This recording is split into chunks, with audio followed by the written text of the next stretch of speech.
जी हाँ बंधुगण, आपने सही पढ़ा है। सुअर हमेशा ही मलमूत्र की ओर भागेगा। वो कभी भी केला का महत्व नहीं जान पाएगा, उसका गुणवत्ता नहीं जान पाएगा।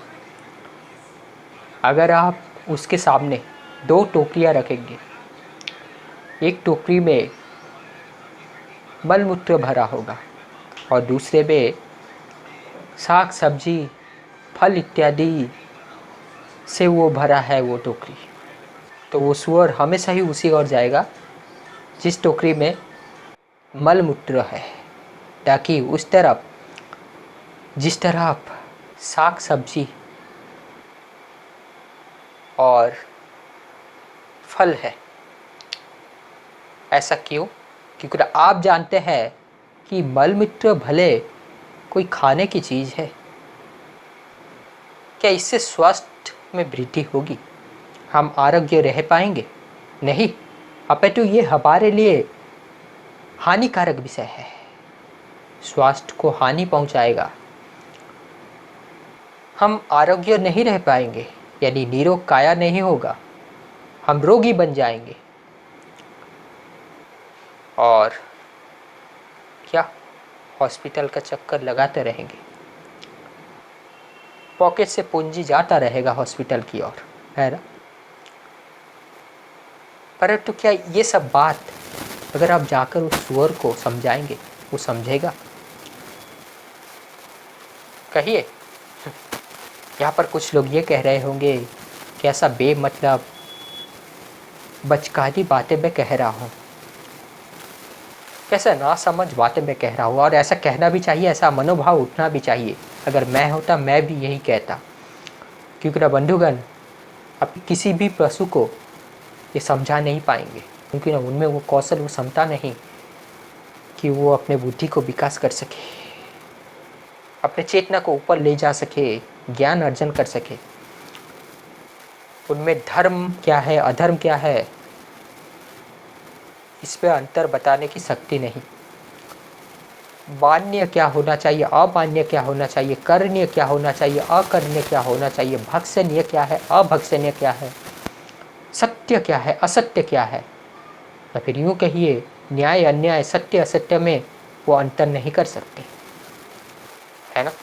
क्योंकि ना वो अबोध होते हैं, इसीलिए वे इस तरह का कर्म करते हैं, और उनके पास इसको हटाने का कोई माध्यम नहीं, कोई अवसर नहीं, है ना? वो जैसे जन्म लेते हैं वैसे ही मरेंगे, परंतु मनुष्य के पास ये अवसर होता है कि वो अपने अंधकार को मिटाए, अपने अबोधपन को मिटाए, ज्ञान प्राप्त करे और ज्ञान युक्त जीवन जिए। सबके लिए आदर्श हो सकता है। सभी बच्चे का, सभी शिशु का बचपन और वो बचकानी हरकतें सभी लगभग एक समान रहता है, परंतु जैसे ही वो युवा होने लगते हैं सब अलग अलग हो जाते हैं। ऐसा क्यों? क्योंकि ना जब शिशु जन्म लेता है, चाहे वो बड़ा घर का शिशु हो या फिर कोई छोटा दरिद्र घर में जन्मा शिशु हो, सभी शिशुओं के लिए खिलौना प्रिय होगा, सभी मिट्टी से खेलेंगे। वो अबोध होते हैं, उनके पास ज्ञान नहीं होता, है ना? परंतु जैसे धीरे धीरे थोड़ा परिपक्वता आने लगती है उनकी मानसिकता में, थोड़ा जगत के बारे में जानने लगते हैं, थोड़ा बुद्धि ज्ञान आता है, तो क्या हर शिशु बदल जाता है। सही कह रहा हूँ कि गलत कह रहा हूँ? बिल्कुल सही कह रहा हूँ, है ना? परंतु बंधुगण, वो जब तक वो भीतरी अंधकार मिटता नहीं, अब चाहे बाहर से कितना भी डिग्री सर्टिफिकेट ले ले, कह सकते हैं आप शिक्षित है, आप क्या एम्प्लॉयबल हो सकते हैं, यानी आजीविका अपना सकते हैं, परंतु आपका भीतर का अंधकार मिटा नहीं। मिटा नहीं तो क्या हुआ? इससे क्या क्षति हो जाएगा? बंधुगण, ये ऐसा हुआ कि बंदर के हाथ में हमने तलवार सौंप दी, बंदर के हाथ में हमने न्यूक्लियर वेपन सौंप दिया। क्या होगा बंधुगण, सोच पा रहे हैं? विषय ज्ञान हो सकता है, लेकिन वो विषय ज्ञान सिर्फ एक ही क्षेत्र में होता है, वही थोड़ा जीवन होता है नहीं। और क्योंकि ना आपने उच्च चेतना की ओर नजर ही नहीं दिया, आत्मज्ञान प्राप्त नहीं हुआ, आप जान कैसे पाए कि वो सही है कि गलत है? यदि वो आवश्यक भी हुआ, जरूरी भी हुआ, तो वो किस प्रकार होना चाहिए, किस रूप में, किस ढांचा में होना चाहिए, कहाँ तक सीमित होना चाहिए और कहाँ तक सीमित नहीं? क्या इसका कोई बाउंड्री, कोई सीमा होना चाहिए, है ना? क्या ये आवश्यक भी है? ये सब प्रश्न आप नहीं करेंगे, बस ये कहेंगे कि ये तो चलते आ रहा है, ठीक है, इसको सबने सही मान लिया तो मैं भी इसी ग्रुप में शामिल हो जाता हूँ, इसमें जाकर अपना सर्विस दूंगा, है ना?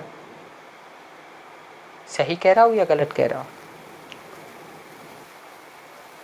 और मैंने जो प्रारंभ में कहा कि स्वर कभी भी केला की महत्वता को, गुणवत्ता को जान नहीं पाएगा, इसको आप अपने व्यक्तिगत जीवन, सामाजिक जीवन से भी तोड़कर देख सकते हैं।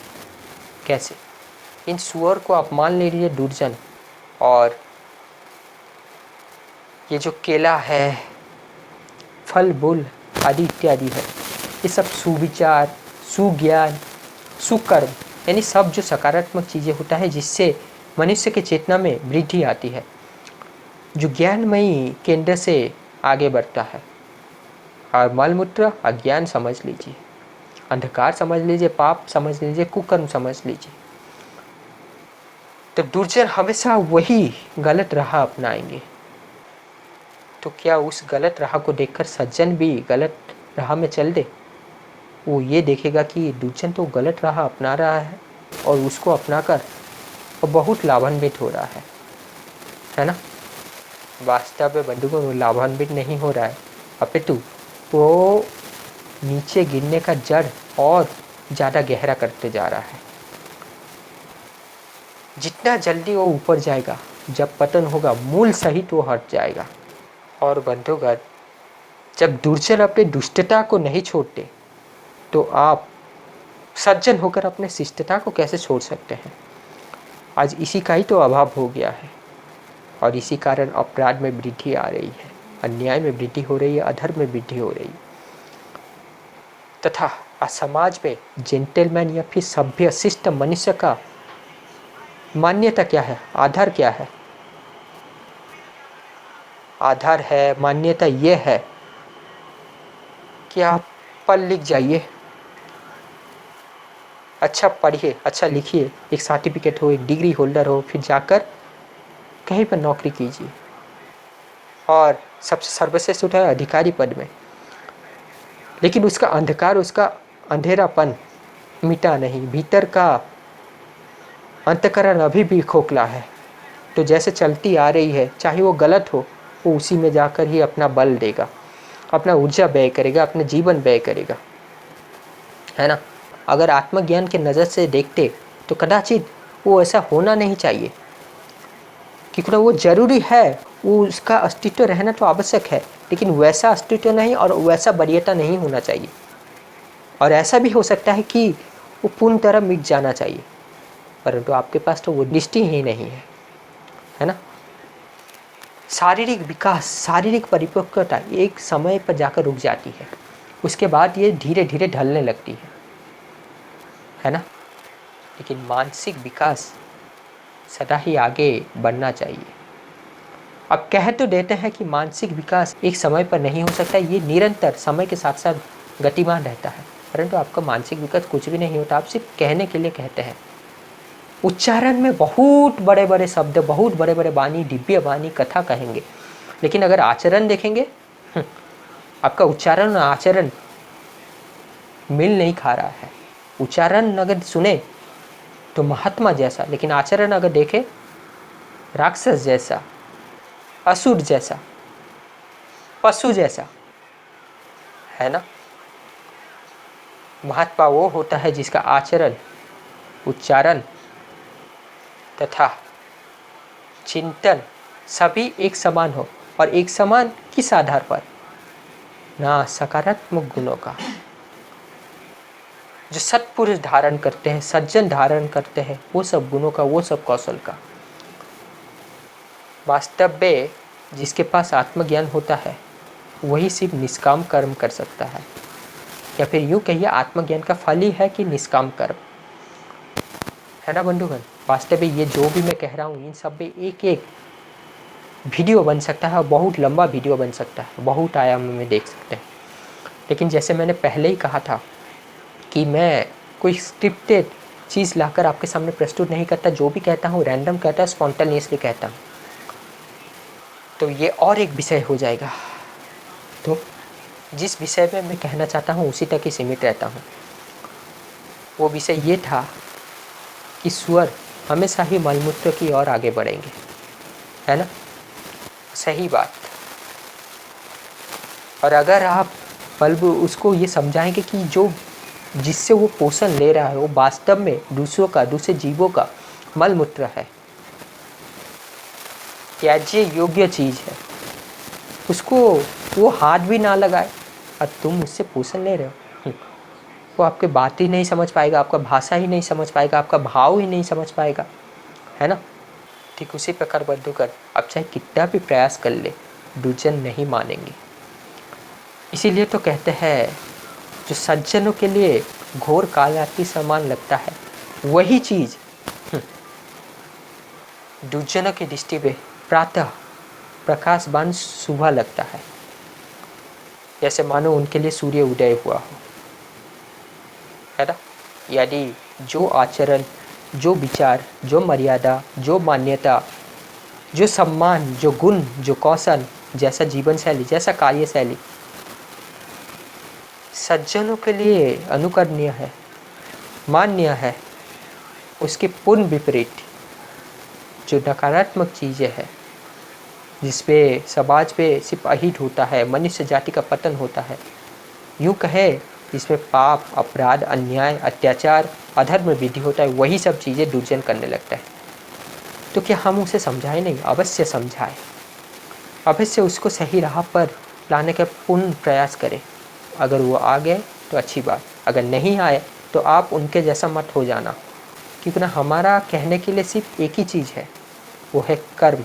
हम कर्म लेकर आए थे, यानी जो कर्म किए थे उसी को भोगना पड़ेगा, और जो कर्म करेंगे उसी को ही लेकर अपने साथ जाएंगे। कोई मित्र, बंधु बांधव, सखा, मामा, भाई, भंजा, पुत्र, पुत्री, संतान कोई नहीं जाएगा आपके साथ। हाँ, जब मृत्यु होगी तो कुछ देर के लिए शोक प्रकट करेंगे, दुख प्रकट करेंगे, रोएंगे, लेकिन कितने देर, कितने समय, कितने दिन, कितने वर्ष के लिए।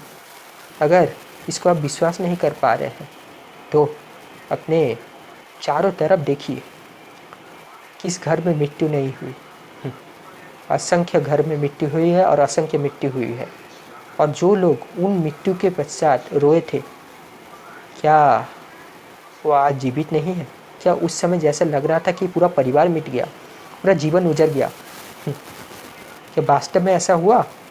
कि वास्तव में सब कुछ समाप्त हो गया? नहीं। अर्थात ये आपको लगता है, लेकिन ऐसा होने वाला नहीं है। ऐसे पहले भी होता आया है, अभी भी हो रहा है, आगे भी होगा। ऐसे ही जन्म मरण का चक्र चलता रहता है। तो बंधुगण, आशा करता हूँ समझ पाए होंगे कि मैं क्या कहना चाहता था, कि सुअर तो नहीं मानेंगे, ये मलमूत्र है, ये त्याज्य योग्य है, ये खाने योग्य नहीं है, ये भक्षणीय चीज़ नहीं है। वो फल, साग सब्जी को तिरस्कार करेंगे, परंतु इसका मतलब ये नहीं कि हम भी उनके जैसा बन जाए। और यहाँ पर सुअर मतलब दुर्जन। आशा करता हूँ जितना भी कहा हूँ वो भली भांति आपको समझ में आया होगा। तो समय हो गया है कि आपसे अलविदा लिया जाए। फिर मिलेंगे, तब तक शांति से जीवन को आगे बढ़ाते रहिए। वीर गति स्वीकार है, लेकिन अधर्म, अन्याय, असत्य स्वीकार नहीं। संघर्ष करेंगे, आगे बढ़ेंगे, है ना। यही तो वीरों का लक्षण है। तो थोड़ा धीरज रखिए, प्रतीक्षा कीजिए। मैं बस यूँ गया और यूँ ही लौट कर आऊँगा।